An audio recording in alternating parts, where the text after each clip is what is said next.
e vamos trabalhar um pouquinho agora sobre a nossa família. Na sexta-feira, nossa conversa foi a respeito do quanto nós vivemos numa sociedade, quanto nosso tempo é um tempo marcado por desconfortos familiares, mas tentamos ir numa direção de que esses desconfortos são naturais. É normal ter problema em casa, gente? É normal ter tensão? Então pronto. Se é normal ter tensão, não vamos criar um problema a mais achando que não deve ter tensão, porque senão vai ter a tensão e a tensão porque tem tensão. Aí vira tensão dobrada. Então nossas casas são lugares aonde a gente vai ter tensão. E aí tratamos na sexta-feira que as tensões, elas às vezes não são o problema principal. O problema é o que fazer com a tensão. Se a gente usa as tensões no relacionamento para desenvolver a nossa santificação, a gente vai usar a tensão para o que é bom, não é? Se a sua esposa, com muito jeitinho, com muito cuidado, ou às vezes com nem tanto jeitinho, nem tanto cuidado, se ela aponta alguma coisa que você precisa mudar, você tem duas opções. Vai criar uma tensão, você tem duas opções. Ou você afronta ela com os defeitos dela, não é? Ela aponta um defeito seu. Aí você diz, mas você também é assim, assim, assim. Você dobrou a aposta. Ou você ouve o que ela está falando, coloca no coração, leva isso em oração diante de Deus e pede a Deus para tratar você nessa questão. Então o problema não é a tensão, o problema é o que a gente faz com a tensão. E o que a gente faz com a tensão vai depender da nossa santificação. Isso nós tratamos na sexta-feira. Ontem nós tratamos sobre as crenças e os valores que são vigentes na nossa sociedade. Pegamos alguns exemplos. Lemos o texto onde o profeta Isaías, Deus vai dizer para o povo de Israel, os meus pensamentos não são os vossos pensamentos. Os pensamentos de Deus são pensamentos altos, vêm do alto. Mas nós estamos aqui no mundo e nós estamos à mercê de algumas crenças e valores da nossa sociedade que atingem a nossa vida. E tratamos algumas delas, materialismo, falamos um pouco sobre o feminismo, sobre o machismo, falamos um pouquinho sobre a geração positivada, que é uma geração que quer sucesso, acha que tudo tem que dar certo, né? E a gente tenta banir o sofrimento, tenta criar uma mentalidade de que dá para viver aqui sem passar por dificuldade, e nada disso é real, né? O sofrimento faz parte da nossa caminhada, da nossa jornada. Não foi à toa que Jesus Cristo disse, aquele que quer me seguir, toma a tua cruz, né? E siga-me. Então nesse mundo tereis o quê? Aflições. Não adianta a gente negar, não adianta a gente querer tampar o sol com a peneira. Vivemos num mundo caído e a gente vai ter dificuldades. Só que existe uma sociedade hoje que tenta passar para nós algumas crenças e valores que negam isso, né? Então, ontem à noite a ideia foi a gente trabalhar o cuidado que precisamos ter na hora de transmitir para os nossos filhos as nossas crenças e os nossos valores, porque às vezes nós estamos impregnados com os valores da sociedade e sem perceber ou percebendo até, a gente transmite isso para os nossos filhos. E precisamos ter cuidado, né? O texto de Pedro vai dizer que Satanás está ao nosso redor e ele tem um objetivo. O objetivo é devorar a gente. Eu sempre digo na igreja que o propósito de Satanás não é tirar você da igreja. Ele não é bobo. O propósito dele é fazer com que você continue na igreja um indivíduo assíduo, uma pessoa envolvida, mas que você a cada dia mais não ame a Jesus sobre todas as coisas. Esse é o propósito dele. Você pode até amar Jesus, mas desde que você ame outras coisas mais do que a Jesus. E esse é o risco de crenças e valores da sociedade que muitas vezes entram na igreja. A gente ama Jesus, mas ama outras coisas mais do que a Jesus. E para mim isso é uma estratégia muito do diabo. E a igreja tem que estar atenta a isso. Não só as nossas casas. Às vezes você fala para o seu filho que Jesus é importante, mas o que ele vê na sua vida é que você tem outros valores mais importantes do que Jesus. A igreja precisa estar focada em Cristo, nosso maior desafio. Eu tenho dito isso também lá na igreja da Gávea. É muito fácil nós nos tornarmos uma igreja feliz sem Cristo. Uma igreja que tem um monte de coisa, uma igreja que tem um monte de objetivo, um monte de propostas, uma igreja alegre, festiva, mas que Jesus às vezes passa à margem dela. Esse é um risco que nós corremos e precisamos estar atentos também na nossa família e na igreja, para que Cristo seja o centro. Para isso eu preciso assimilar e realmente priorizar a minha relação com Ele e amá-lo sobre todas as coisas. Mas hoje eu quero falar com você sobre um outro tema, família em Babel. Antes da gente entrar nisso, vamos pedir a orientação de Deus. Querido Pai, nós clamamos para que durante essa escola bíblica dominical, o Senhor nos ajude a entender o que é necessário para manter as nossas famílias centradas na Tua vontade, no Teu querer, sendo luz do mundo, sal da terra, indo na direção oposta, que às vezes é tão difícil, Senhor. Tem toda uma pressão, todo mundo está ajustado numa direção e a gente é convidado a andar no caminho contrário. Precisamos do Senhor nesse processo. Nos ajude, no nome de Jesus. Amém. Gênesis 11, 7. Vamos ler juntos? Vinde, desçamos e confundamos ali a sua linguagem, para que um não entenda a linguagem do outro. Eu separei esse texto aqui porque eu tenho definido essa nossa geração de família Babel. O que é a família Babel? Família Babel, ou família em Babel, é a família que está vivendo um momento também muito singular. Quando eu falar um momento muito singular, irmãos, é porque é algo bem peculiar da nossa geração. Se você olhar no retrovisor, a família dos nossos avós, bisavós e talvez até dos nossos pais, isso não era uma realidade para eles. A partir da década de 60 é que isso começa a se tornar uma realidade. Então é algo para a gente mesmo. Nós falamos no primeiro dia que não foi à toa que nós nascemos nessa geração. Jesus Cristo separou a segunda igreja presbiteriana de Rio Verde. Hoje, vocês que estão aqui como membros, para responder às questões do seu tempo. Não dá para voltar à igreja lá da década de 70 e 80. Essa igreja passou, ela já cumpriu a missão dela. Nós somos a igreja do século 21 e temos que responder às questões do século 21. Não dá para a gente viver no saudosismo, no passado. É hora da gente responder aos dilemas do nosso tempo. E para responder aos dilemas do nosso tempo, a gente precisa entender quais são esses dilemas. Senão fica igual aquele indivíduo que, com muito ímpeto para evangelizar, pichou no muro de alguém. Jesus é a resposta. E o dono ficou muito bravo com aquilo, o dono da casa. E aí o que ele fez? Apagou? Não, escreveu em cima. Mas qual é a pergunta? Às vezes nós estamos espalhando para todo mundo que Jesus é a resposta, mas não estamos entendendo qual a pergunta que o mundo está fazendo.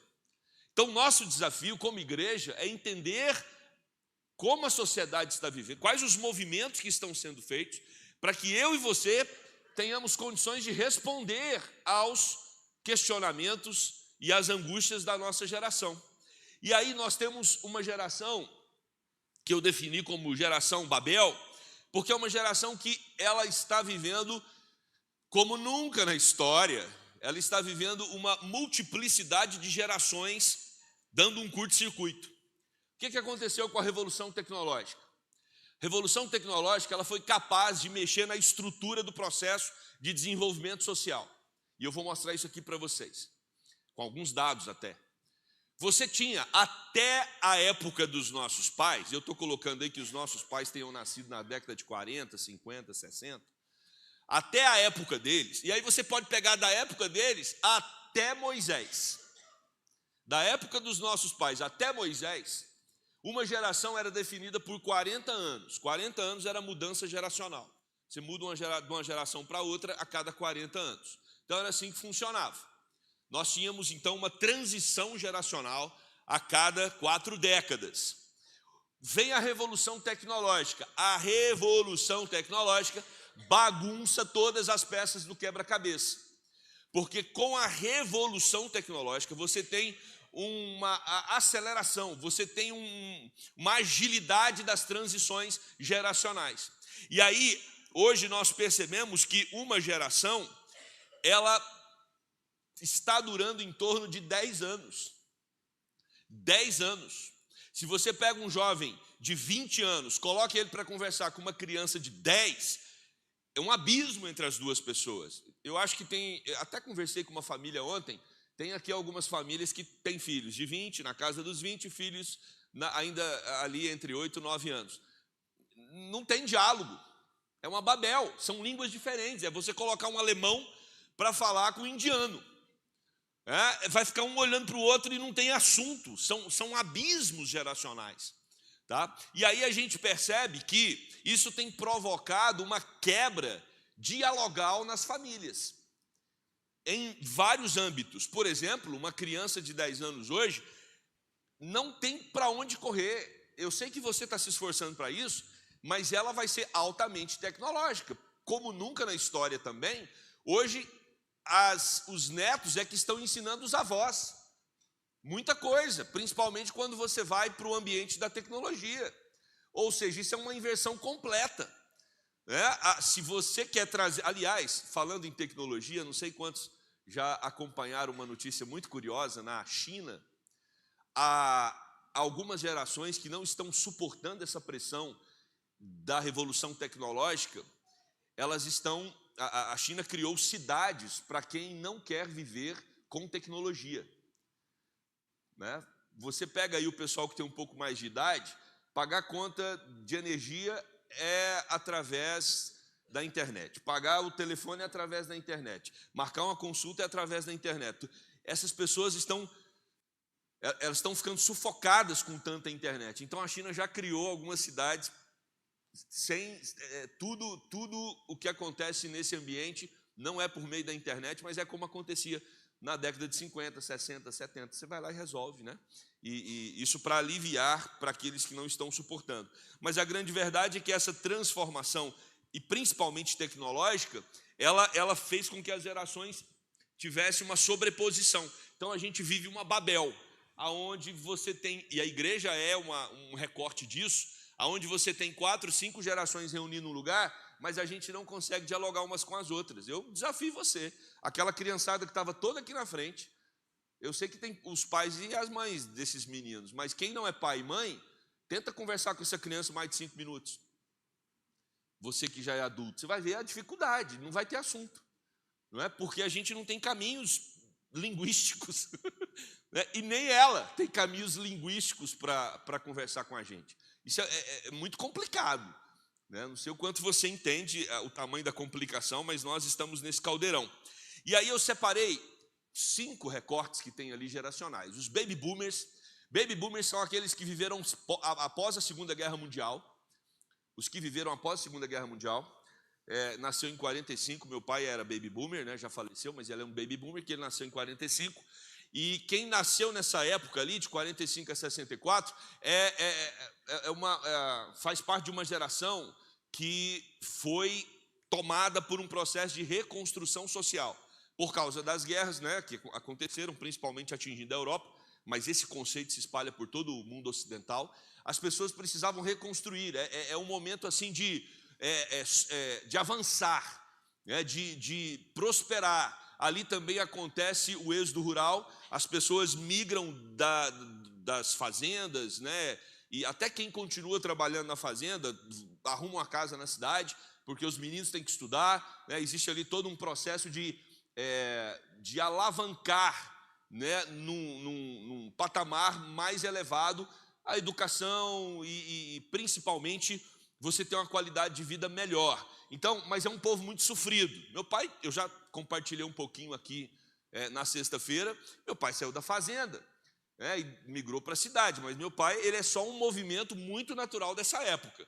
Muitas pessoas saíram do ambiente rural, migraram para a fazenda e foram ali com muito sacrifício mesmo, fazer com que os filhos tivessem uma qualidade de vida melhor. Só que essa geração, baby boomers, ela é uma geração ainda muito ela não conseguiu fazer a mudança completa. Ela começa o processo. Quem realmente vai fazer um esforço maior para que isso aconteça, para que os filhos tenham uma qualidade de vida melhor, é a geração X, que nasce ali de 65 a 1980. Essa geração que ela tem o ímpeto do trabalho, o ímpeto do crescimento, do avanço que a geração Baby Boomers tinha, mas ela tem mais condições, porque ela já foi um pouco mais preparada. Só que ela, por exemplo, muitos da geração X, eles não conseguem fazer faculdade, né? Eles precisam ir trabalhar, eles precisam focar muito na questão do trabalho manual. Ainda é um trabalho mais duro, mais difícil, mas é menos duro do que a geração Baby Boomers, ok? E é nesse momento ali, entre a geração X e a geração Y, que acontece a revolução tecnológica. E aí, como os Baby Boomers sofreram muito, pagaram um preço muito alto para tentar avançar um pouco mais no processo de desenvolvimento social, e a geração X também pagou um preço muito alto, foi uma geração que ralou muito. Você tem agora essas duas gerações olhando para os seus filhos e para os seus netos e dizendo: não faz sentido eles ralarem como nós ralamos, não faz sentido eles pagarem o preço que nós pagamos. Eu não quero que o meu filho sofra como eu sofri, eu não quero que o meu filho tenha as dificuldades que eu tive. Então o que eu vou fazer? Eu vou acolchoar o máximo que eu puder, eu vou blindar o meu filho para que ele consiga prosperar, para que ele consiga se desenvolver e ter sucesso na vida, porque eu não consegui estudar, ou eu tinha que estudar e trabalhar, ele vai só estudar. Às vezes faltava coisas em casa e isso me trazia muito sofrimento. Então eu ia na loja, eu queria comprar uma roupa, eu não tinha dinheiro de comprar a roupa que eu queria, eu tinha que comprar a roupa feia e mais barata, porque era que eu conseguia comprar. Meu filho não, meu filho vai ter a roupa que ele quiser. Eu vou levar ele na loja, que ele quiser não, que eu quiser que ele tenha, né? Enquanto criança é assim que funciona. E aí você tem então essa geração desenvolvendo a geração Y, a geração seguinte. Essa geração Y, ela começa a dar sinais de uma geração que, como eu e você, certamente gostou do conforto. A geração gostou do conforto. Você acolchoou ela todinha, ela está acolchoada, ela está protegida, ela está blindada e ela está defendida por você. Você vai defendê-la. Agora tem uma mãe brava, um pai bravo, entendeu? Que vai proteger, que vai blindar, que vai cercar esse filho de cuidados. Agora, é óbvio, uma vez que você acolchoou esse menino para ele não levar pancada, esse menino vai criar resistência. Então, todo o sofrimento que você passou na vida, que fez você se tornar um crente, uma pessoa na sociedade, resistente a pancadas, você protegeu o seu filho, ele não levou pancada e ele se tornou um ser frágil. Nós estamos criando gerações frágeis. Gerações que não foram preparadas para aguentar as pancadas da vida. Nossos filhos não estão... Irmãos, deixa eu fazer uma pontuação aqui, que eu fiz, acho que fiz sexta, mas tenho certeza que fiz ontem. Quando eu falo isso, eu não estou acusando a sua família, eu não estou apontando o dedo para você. Eu estou dizendo uma tendência geracional. Isso aqui são estudos recentes sobre a nossa história, sobre os movimentos que acontecem no Brasil, nos Estados Unidos, na Europa, tá? Não estou falando que na sua casa é assim, não, mas provavelmente é parecido, tá? Ou não. Às vezes tem gente aqui que entendeu que estava indo para esse caminho e fez a mudança rapidamente, né? Mas tudo bem. Aí você fala assim: pastor, mas é pecado esse movimento? Não, ele é um movimento. Ele é um movimento.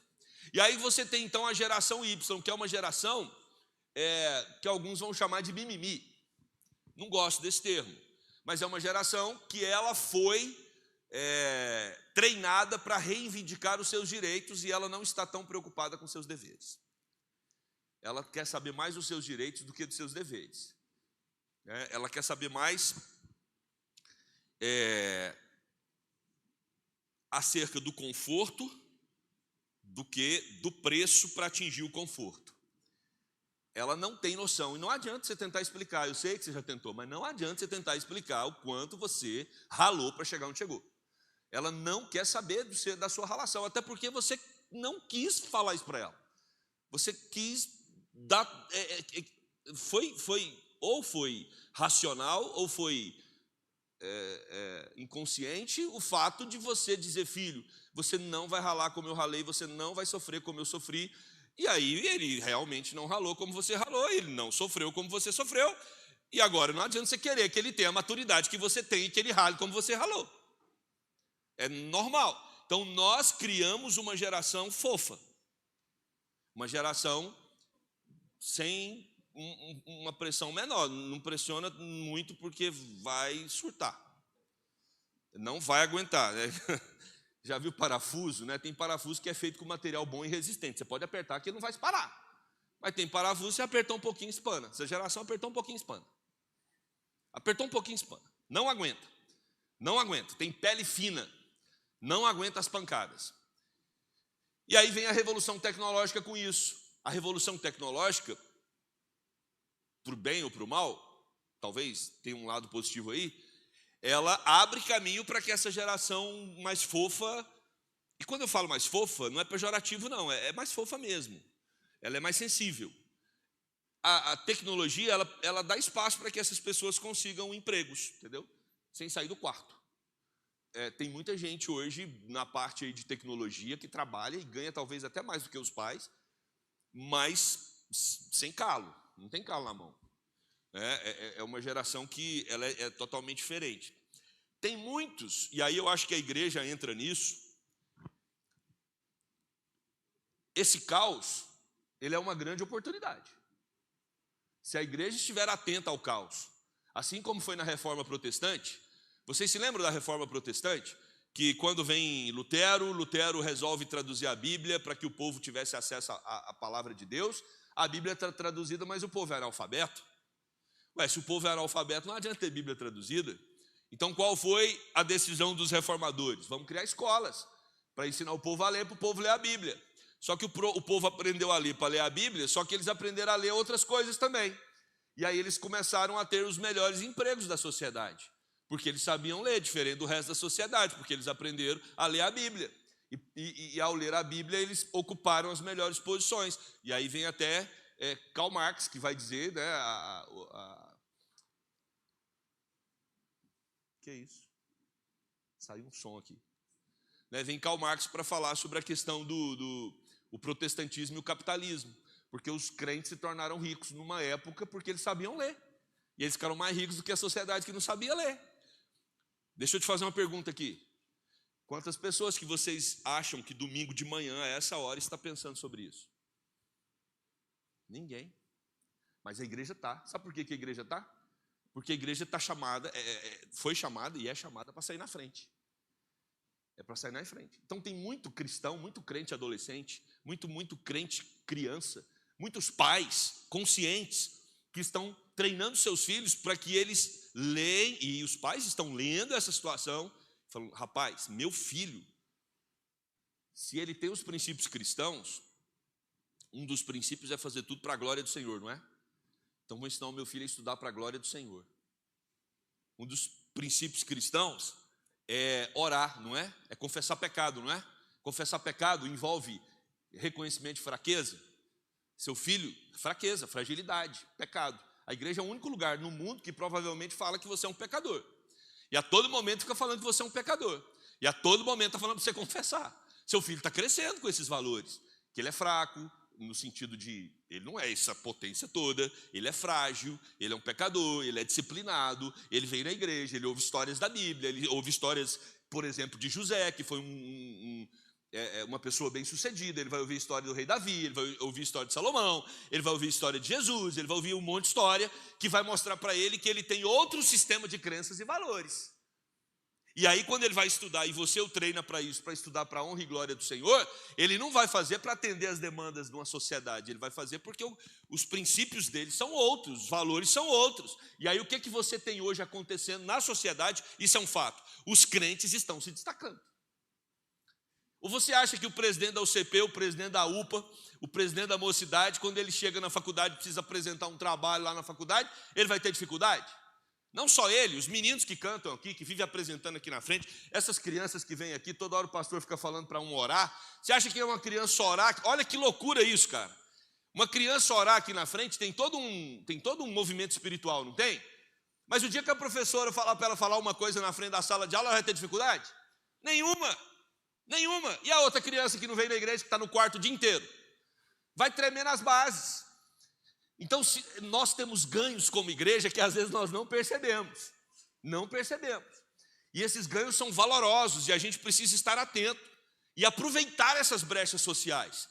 Se tem um mundo que está aí com uma geração toda mimizenta, a igreja precisa ser o lugar que vai dizer para esse jovem: rapaz, presta atenção, se liga que o pessoal ao seu redor está tudo indo embora. O jovem na igreja, na segunda igreja presbiteriana de Rio Verde, que não decola, ele tem que se sentir desconfortável. Ele tem que sentir desconforto. Caraca, a Júlia prestou vestibular e vai começar a engenharia. O Mateus, o cara está ralando para poder passar no concurso. A Joana mudou para poder fazer medicina, ou fez medicina, tá querendo. Não é assim que funciona ou não? Dentro da igreja. Tem um grupo social que arrocha o cara. Eu falo: rapaz, deixa eu dar meus pulos aqui, ué, senão eu vou ficar para trás. Então, nós olhamos para a realidade, mas também nós olhamos para essa realidade e olhamos para os benefícios de pertencer ao povo de Deus, de pertencer à igreja. Mas isso não neutraliza que essa realidade de fora não nos influencia, porque ela nos influencia. Então a geração Y, ela começa, é a primeira geração a receber as benesses e os malefícios desse acolchoamento que aconteceu, né? Dessa proteção, dessa blindagem que a gente tenta fazer para os nossos filhos. Só que ainda é uma geração que está com um pé num mundo que está começando tecnologicamente e num mundo que já é tecnológico. Então a geração Y é quem nasce com a revolução tecnológica. Quando você vai para a geração Z e para a geração beta, pode voltar, por favor, geração B e geração beta. Perdão, geração B, beta e geração alfa. Não, faltou a Z ali. É a Z, que é de 90... Ué, está errado. Fiz alguma coisa errada. Está faltando a geração Z. É Baby Boomers, X, Y, Z, beta e alfa. Pronto. São essas gerações. A Z está faltando ali entre a Y e a beta. Então a conta está errada. Não tem problema não, depois eu conserto. A geração alfa é 2020. A geração Z é de 97 a 2010. Está errado ali, eu pus beta. A geração beta é de 2011 a 2020. A geração alfa é a partir de 2020. Tá bom? É assim. 1, 2, 3, 4, 5, 6. 6 gerações vivendo tudo junto. E aí? Hã? A última é a beta. Está invertido?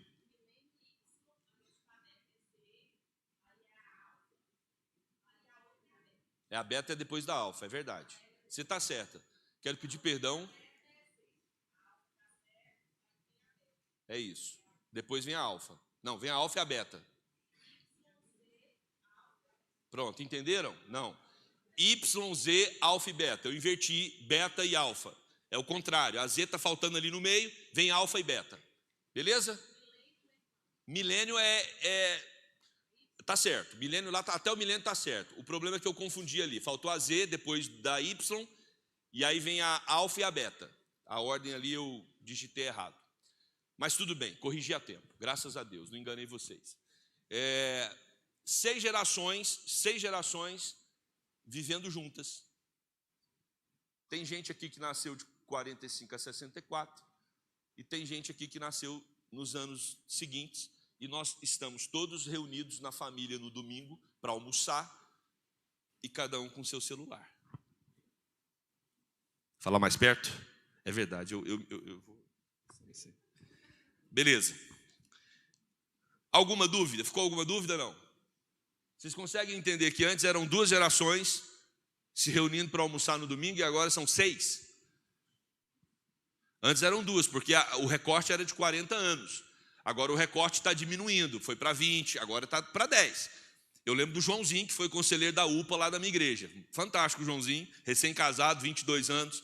E ele foi ser conselheiro, e aí, conversando com o adolescente lá sobre um assunto, que eu não lembro qual era, o adolescente falou assim: mas João, você é de quando mesmo? Ele falou: não, eu sou de 98. Ah, João, tá de caô, né? Você é do século passado. O João, sem brincadeira, ele vem em crise conversar comigo. Falou, pastor, como assim eu sou do século passado? 22 anos. Se sentindo um velho acabado da igreja. Vocês estão entendendo o que está acontecendo? Nós não estamos conseguindo dialogar com as novas gerações. E aí você tem um outro problema. Qual o outro problema? O outro problema é as bolhas tecnológicas. Por quê? Porque a tecnologia está influenciando muito essas gerações. Mas assim, não é uma tecnologia solta, é uma tecnologia de bolha. Então, o vocabulário desse menino é da bolha dele. O assunto que ele pensa o dia todo é aquilo que é restrito à bolha dele, da geração dele, e furar essa bolha é um sacrifício de Babel. É russo tentando falar com brasileiro. O diálogo não flui. Ah, mas como é que é esse joguinho? Aí o menino olha para você assim e fala, tio, eu não estou afim de te explicar o joguinho. Porque sua cabeça não vai acessar. Não dá, né? Você quer bancar o tio simpático, vai torturar o cérebro do menino, porque ele sabe tudo do jogo, mas ele não sabe passar para você, ele não é o professor. Você tem que entrar lá e aprender a jogar por aí e você dialogar com ele. Só que aí você vai gastar uns 2 meses para aprender o jogo, para dialogar com ele, ele já vai estar no outro jogo. E aí você já ficou ultrapassado. Aliás, isso é uma realidade da universidade. Não tem coisa mais frustrante para um professor do que um artigo científico. Um artigo científico, com 5 anos, ele já ficou obsoleto. Imagina, você leva 2 anos, 4 anos no doutorado para escrever um artigo. Quando você termina um artigo, te dá aquela sensação de missão cumprida, mas daqui mais 2 anos esse artigo está ultrapassado, velho. Se você usar ele num outro artigo, o pessoal vai dizer, olha, você tem que tomar cuidado com as datas aqui do seu trabalho, porque elas estão ultrapassadas, já está desatualizado.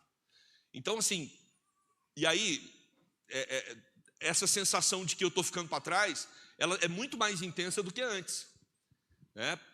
Está tudo muito atropelado, está uma geração em cima da outra, sim, e a gente está vivendo essa convulsão social. Não sei o que vai dar nisso, não sei. Eu não tenho nenhum prognóstico assim do amanhã. Quase um desespero. Porque a gente está vendo que parece que o universo virtual, ele está, a cada dia, pelo menos eu tenho essa sensação, ele está se tornando uma propriedade real das novas gerações. É como se fosse mais forte do que o mundo real. O quarto do seu filho é o lugar, nunca foi, hein? Nunca foi. Antigamente, às vezes, um quarto era até dividido por irmãos. 2, 3 irmãos dormiam no mesmo quarto. Hoje, o quarto, a sensação que seu filho tem de que o quarto dele não pertence a você, que é o dono da casa, é enorme. Ele tem certeza que aquele quarto é dele e que você não tem que entrar ali. E ele, o quarto e um celular, eles vivem um mundo que a casa não dialoga com esse mundo que ele vive. Não é isso? A casa não dialoga, a casa não acessa esse universo que ele vive lá dentro do quarto com o seu celular ou com o seu iPad ou o seu computador na mão. Então essa é uma realidade nossa, essa sobreposição de gerações. E essa sobreposição de gerações gera uma dificuldade dialogal, que a igreja tem que estar atenta a ela, porque a igreja foi chamada para responder às questões dessa geração. A igreja tem que dialogar com a geração Baby Boomers, X, Y, Z, Alfa e Beta. A igreja tem que dialogar com todas essas gerações. Fazer missão hoje, a sensação que eu tenho, pastor Juliano, é a mesma de um missionário que vai para uma tribo indígena. Quando eu vou pregar para os meus adolescentes, é a mesma coisa. Eu penso no missionário lá da tribo, que fica lá estudando o idioma do índio. E Deus, eu vou falar para os índiozinhos aqui da igreja. Me dá o dom de línguas. Eu estou pedindo já o dom de línguas, porque eu não estou conseguindo falar com os meninos mais. Entendeu? As minhas piadinhas é vergonha para eles. Nossa, que vergonha do meu pastor. Né? Tadinho. Será que ele tem problema também, igual o Josimar? Ai, ai, a gente não consegue. É bullying, mas estamos juntos. Entendeu? Muito, muito interessante. E por outro lado, valores morais malucos dessas novas gerações. Eles estão estranhos, Está diferente, hein? Está diferente. Fique de olho no seu filho. Pelo amor de Deus, papai, eu vou chamar a atenção dos papais. Cola no menino. Cola na menina. A mamãe já é colada, né? Mamãe já é colada, geralmente mamãe já é colada, cordão umbilical ali e tal. Já tem um processo todo de conexão. Mas o papai tem que chegar junto. O papai tem que sair para comer um sanduíche lá na hamburgueria, que a gente não vai falar o nome, para não fazer propaganda para ela. Tem que tentar conversar, tem que quebrar a cabeça, tem que tentar tirar conteúdo, tem que olhar celular, tem que esforçar. Não fica displicente, porque está ficando um gap cada vez maior, um espaçamento, né, cada vez maior entre uma geração e outra. E aí eu quero trazer agora sim, já está lá na frente, volta aí, meu irmão. Não, agora para frente. Aí, tá vendo? Quantos anos tem um indivíduo que está aí na mesa? 22? Nós não estamos dialogando, velho. Gap geracional. Tá tudo certo. Estou aí agora.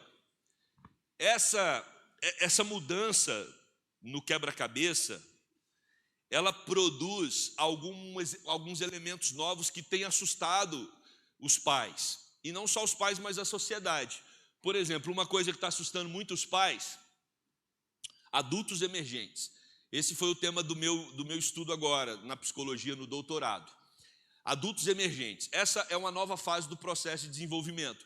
Processo de desenvolvimento, você tem infância, adolescência, e depois tinha juventude, depois a juventude, adultez, né? E aí as outras fases da vida, né? Velhice e tal. Hoje não. Hoje o Jeffrey Arnett foi o cara que criou essa teoria na psicologia do desenvolvimento humano. Entre a adolescência e a vida adulta, você tem um recorte agora chamado adultez emergente. Por quê? Porque antigamente o indivíduo com 18 anos já estava preparado pelos pais para sair de casa e se virar com as suas contas. E se virar com a sua independência. E aí ali com 20, 22, quantos de nós aqui não casamos com 22 menos? 22 menos. A maioria de nós aqui, talvez, né, dos que já são casados e têm filhos aí, casou com 22, 23. Era natural. Antigamente era menos ainda. 18, 17, agora. Tinha todo um conforto, né? O pai tinha uma fazenda, aí dava um pedaço de terra para o filho, fazia uma casa e ele podia casar. E ali, por meio da agricultura, manter sua casa. Uma vez que você entendeu que os estudos é a prioridade, o menino agora não estuda e trabalha mais. Isso é coisa da geração X. Ele só estuda. Ele vai ter que terminar o ensino médio. Ele termina o ensino médio com 17, 18 anos. Mas isso não significa nada, porque ele vai ter que fazer uma faculdade. O problema é que quando ele termina a faculdade, isso também não significa nada mais. Porque ele vai ter que fazer uma pós-graduação. Mas a pós-graduação que ele fez ainda não é suficiente. E ele vai estudando. E de repente você percebe que tem um indivíduo com 27 anos dentro da sua casa que está estudando ainda. Aí você fala, não, ué, não,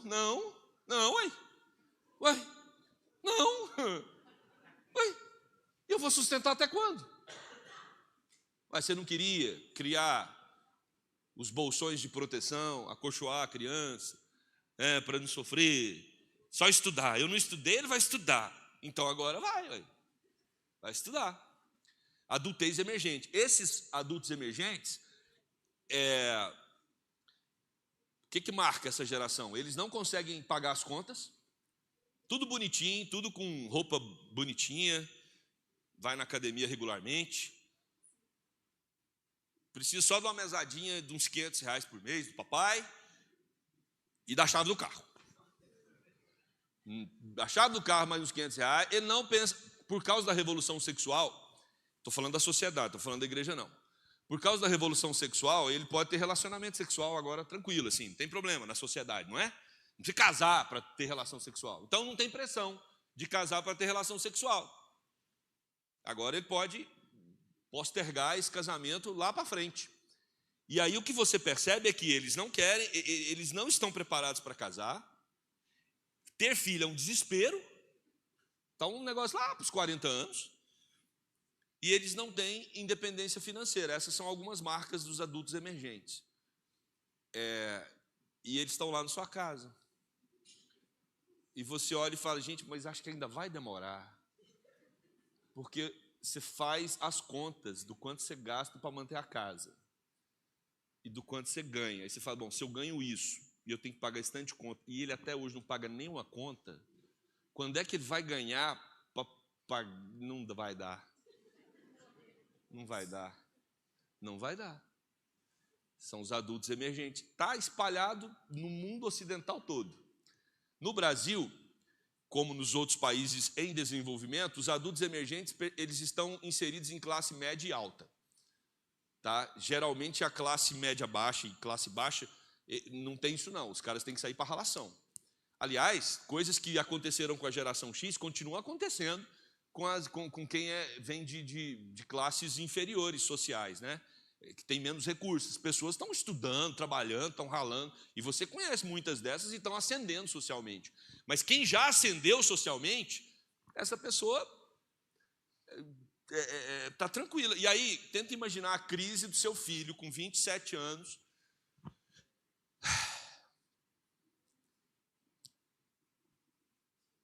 Entender que quando ele casar, ele vai ser mais pobre do que ele é hoje.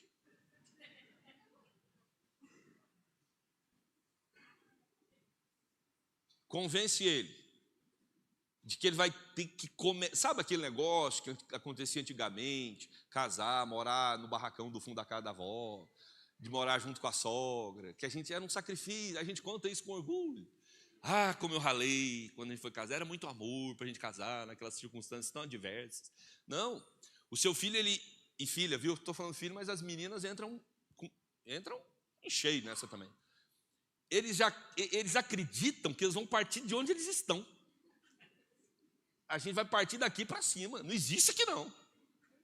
Não existe. Mora num bairro bom da cidade. Ah, não, você vai ter que mudar para aquele bairro lá, porque lá não mora não. Uai, o senhor está me humilhando, pai. Como é que o senhor me trouxe aqui? E quer que eu faça assim? Não, filho, mas o pai... Não, mas quando o senhor começou era seu tempo. Hein? Eu não estudei isso tanto na vida. Não é?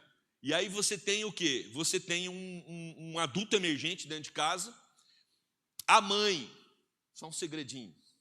Está transmitindo, né, Juliana? Então não tem como a gente manter segredo. Mas só um segredinho aqui. A mãe gosta do adulto emergente. É o bebê dela. Graças a Deus que não apareceu ninguém para roubar o bebê dela. E o pai está doido para esse menino sair de casa. O pai fala, pelo amor de Deus, não vai virar homem não. A mãe fala, calma amor, calma, ele está terminando a 5ª pós-graduação. Calma, você tá ansioso, vai falar com o pastor para trabalhar essa ansiedade sua. Não é? E aí você tem o homem desesperado porque está vendo que não decola, e você tem uma mulher fazendo aquele jogo materno. Ah, bebê, calma que mamãe está aqui para proteger. É? E aí você tem uma outra frustração. Já ouviu falar da síndrome do ninho vazio? Que é aquela síndrome, isso é o tema que agora eu estou estudando. Estou fazendo outra especialidade, eu também estou estudando. Eu estou trabalhando, pô. Entendeu? Estou fazendo uma especialização em casal e família agora.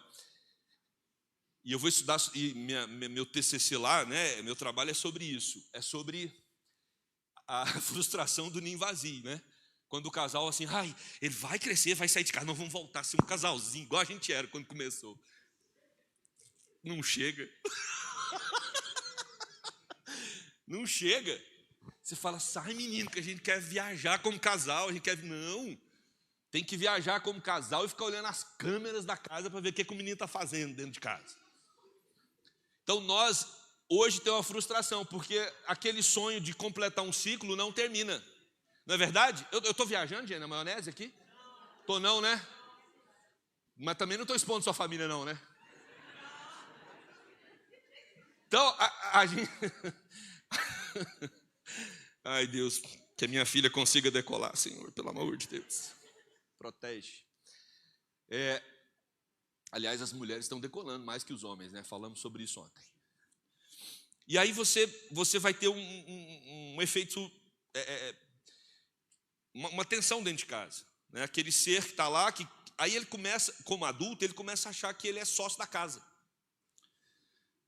que ele dá as cartas também, porque ele já não é mais uma criança, não é um adolescente, agora ele já é um adulto, então ele quer dar carta, mas não quer pagar a conta, quer dar carta, mas não quer pagar a conta. E aí o pai tem que enquadrar, fala, rapaz, deixa eu te falar, debaixo desse teto aqui quem manda sou eu. Ah, pai, mais ou menos, né? Somos nós, somos uma equipe. Cada um entra com sua parte, caramba. Então entra, filho, paga aí a conta de alguma coisa. Então, essa tensão é uma realidade, não tem como você fugir dela. Pastor, está certo ou está errado? Irmãos, é uma realidade. Nós não estamos julgando certo e errado aqui, não dá para julgar certo e errado aqui.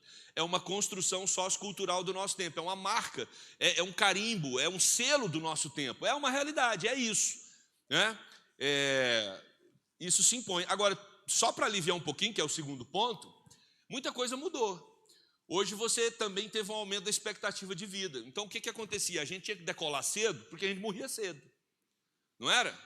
A minha avó morreu com 64 anos. A imagem que eu tenho da minha avó é uma senhorinha velhinha, com 64 anos. Essa é a imagem que eu busco da minha avó na minha mente. Senhorinha, já estava na hora mesmo. Hoje, uma mulher de 64 anos, gente, você olha para ela está cheia de vigor, cheia de projetos, ela está, né, na crista da onda da vida, assim, né, em termos de vitalidade.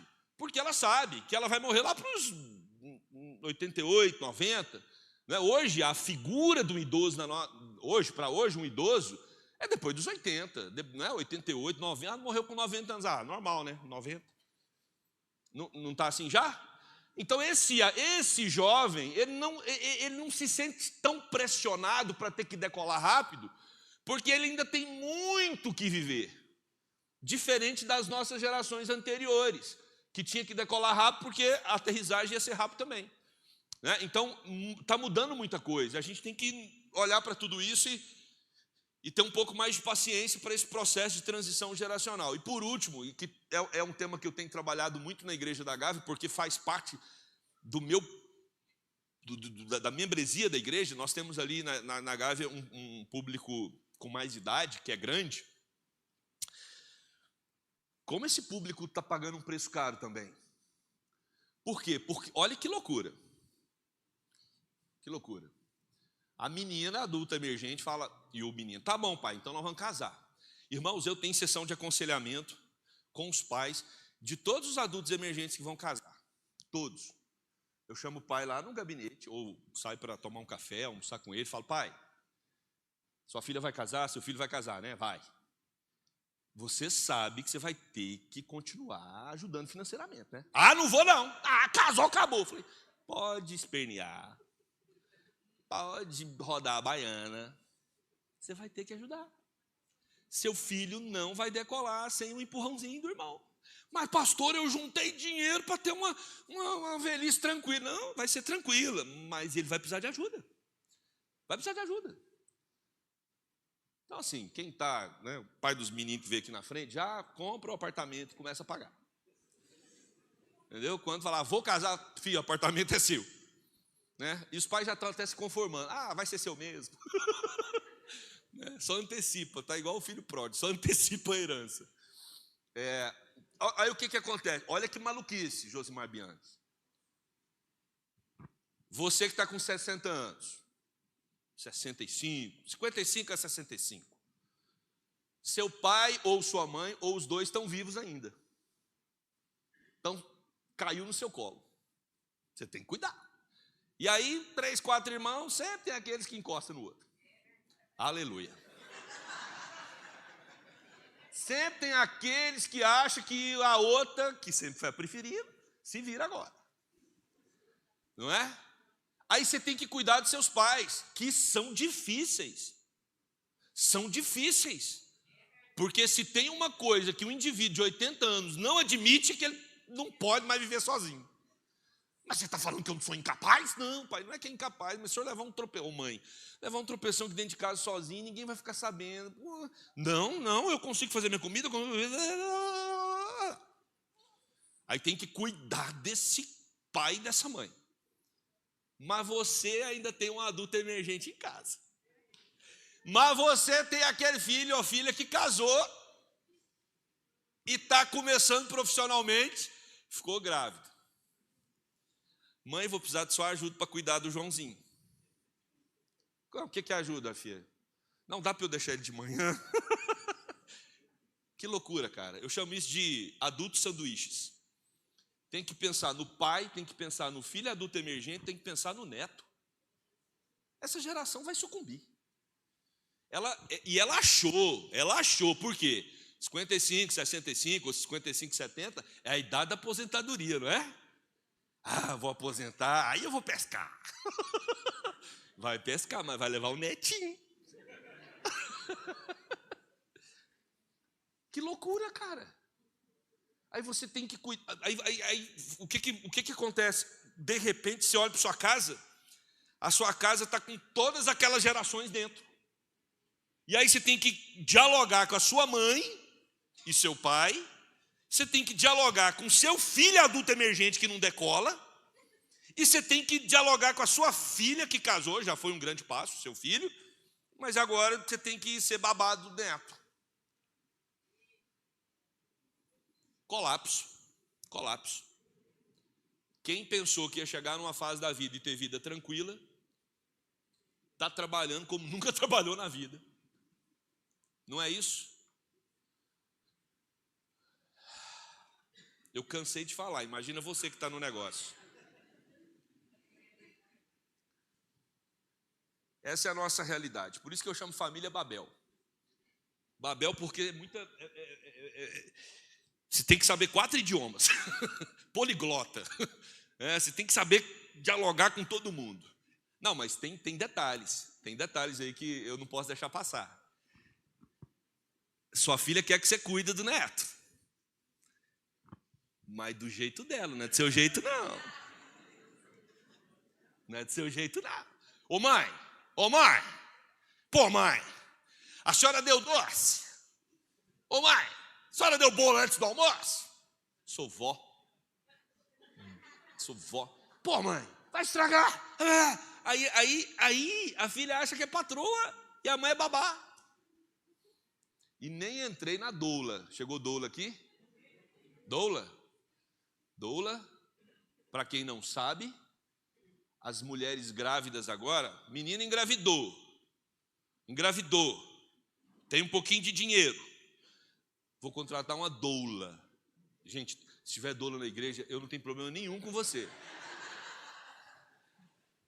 Aí, a doula é uma profissional que estudou para dizer exatamente o que a mulher tem que fazer em todo o processo de gestação, quando for o parto e quando a criança nascer. Quem vai estar segurando a mão dessa mulher que vai ganhar nenê no dia que o bebê for nascer? É o marido? Não. É a mãe? Não. É a doula.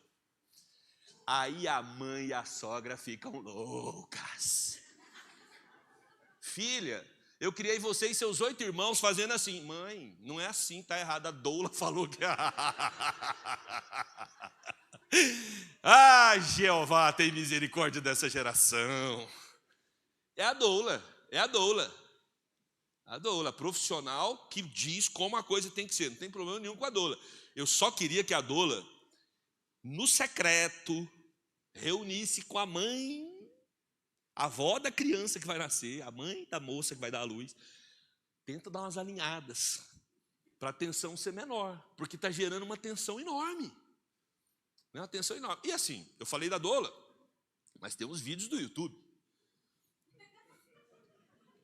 Os vídeos do YouTube também são muito melhores do que o que a mãe fala. Ah, mãe, a senhora foi outro tempo, a senhora mora na roça. Nossa, isso ofende uma mãe. Não é? Então, a gente está vivendo esse caldeirão babélico, né, de Babel, com todas essas realidades permeando a nossa família. E a gente muitas vezes não sabe o que fazer. E aí tem a linguagem, né? Tá bom, a gente está falando aqui de 6 gerações. Quais são as marcas da linguagem das conversas dessas gerações?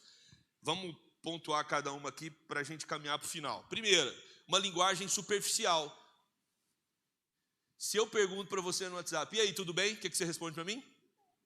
Não, você vai ver.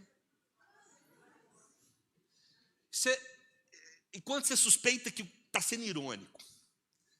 Porque a gente fica, né? O cara fez assim, será que é assim mesmo? Será que ele está bem mesmo? Mas a gente virou uma geração de códigos. A gente não conversa mais. Então, essas novas gerações, a mentalidade delas está toda formatada para ser o mais sucinto possível. Como é que você está? Bom, tudo monossílabo. E aí, foi bom? E o filho, como é que foi na escola? Não, tudo bem. Legal. Não, mas e aí, seus colegas? Tão bom. E a professora? Deu aula. Uma linguagem superficial. Por quê? É só você pegar o Instagram, o TikTok. É tudo em 30 segundos, 1 minuto. 1 minuto. Você lembra que você levava 2 horas para assistir um filme? Hoje ele vê um videozinho no TikTok, 30 segundos, passa por outro, 30 segundos, passa por outro. A mente dele está toda formatada para ser rápido assim. Já foi. Por isso que quando o Josimar coloca aqui a questão da música, por que a música é importante? Porque ela é processo, é lento, é passo a passo, de um ponto para o outro, vão ter várias etapas. E a gente precisa inserir os nossos filhos nessa realidade de coisas que são lentas. Mamãe, chame o seu filho, sua filha para fazer um bolo. Eu sei que é mais fácil passar na padaria e pegar o bolo pronto. Pedir no iFood. É claro que é mais fácil. Mas vamos fazer um bolo, vamos fazer um cookie. Vamos fazer um pão de queijo. Vem cá, para ela entender ainda a questão dos processos. Nós somos uma geração que não gosta dos processos. Linguagem confusa. Jeremias vai falar, porque desde o menor deles até o maior, cada um se dá à ganância, e tanto o profeta como o sacerdote usam de falsidade. A gente vive uma época de muitos enganos, as comunicações estão muito atrapalhadas. Haja vista os conflitos que a gente está tendo aí nos meios de comunicação. Um fala uma coisa, outro fala outra coisa, aí um checa o outro, mas aí o que checa também faz o errado, que está uma bagunça. Isso entra na nossa casa, está uma geração assim que não consegue se alinhar. É uma linguagem enganosa, lá igual a serpente. Então a serpente disse à mulher, é certo que não morrereis. Vivemos uma época em que as pessoas estão enganando umas às outras e satisfeitas nessa realidade de engano, né? Eu gosto dessa figurinha, né? A cabeça do indivíduo é a serpente trabalhando, mas ela passa a mensagem como se fosse de pomba, como se fosse uma mensagem de paz. É mensagem de morte, mas chega no ouvido do outro como se fosse mensagem de vida, de paz. Então, todas essas realidades, elas estão permeando os nossos filhos. E, por último, né, que eu vou dedicar até um pouquinho de tempo a mais para a gente encerrar, a linguagem prazerosa, hedonista. Nós vivemos hoje o culto ao prazer, é o culto ao prazer. Meu filho tem que ser estimulado ao prazer. E não é nem que você treinou ele para isso, não. É que hoje nós temos muitos meios para produzir isso. A gente quer prazer. Então tem um vício no prazer hoje que estimula a nossa dopamina, né? Tem um livro muito, muito legal de uma psiquiatra que ela vai tratar, Anna Lembke. Ela vai falar exatamente sobre a nação dopamina, que a sociedade do Ocidente hoje, ela quer prazer enquanto está acordada, o tempo todo. A gente é estimulado a ter prazer. Se esse estudo aqui não está te dando prazer, provavelmente você está aí mexendo no seu celular. Porque a sua mente já está treinada a escapar de uma coisa que talvez não está tão confortável para você, para te dar prazer na outra fonte ali. Isso acontece em qualquer lugar. Philip Rieff, um psicólogo e filósofo dos meados do século XX, ele faz uma crítica a Freud. Ele faz uma crítica a Freud sobre o triunfo da terapêutica. Ele vai dizer que o que foi ensinado por Freud hoje está custando muito caro para a sociedade. Por quê? O homem religioso nasceu para ser salvo, não foi? Quem crê hoje, quem crê em Jesus, está pensando na salvação, não está? Mas o Freud vem com a psicanálise e cria um homem psicológico que nasceu para ser satisfeito. O homem psicológico nasceu para ser satisfeito. Então nós vivemos uma época de querer sempre estar sendo satisfeitos. Infelizmente, a visão de Freud de que um trauma na primeira infância podia influenciar a psicopatologia adulta, uma criança traumatizada vai dar problema quando for adulta. Transformou-se na convicção de que toda e qualquer experiência desafiadora nos leva para o sofá da psicoterapia. O que a autora está falando? Freud disse, olha, não traumatiza a criança na infância porque ela vai ter problema nas outras fases da vida. E aí, o que acontece? A criança não é traumatizada na infância, quando a vida adulta ou na juventude, as pancadas vêm, ela tem que ir para o consultório. Porque ela não tem estrutura emocional para aguentar. Ela é frágil. De repente, o Freud já estava pensando nos clientes que ele ia ter, né? Mas temos que tenhamos higienizado demais e patologizado demais a infância, criando os nossos filhos no equivalente a uma cela acolchoada, que eu falei tanto dela aqui, sem possibilidade de se machucarem, mas também sem meios para se preparar para o mundo. Tá bom, você não machuca, mas também quando o mundo vier dar pancada, não vai aguentar. Ao proteger nossa... Gente, quem está falando isso aqui não é crente não, tá?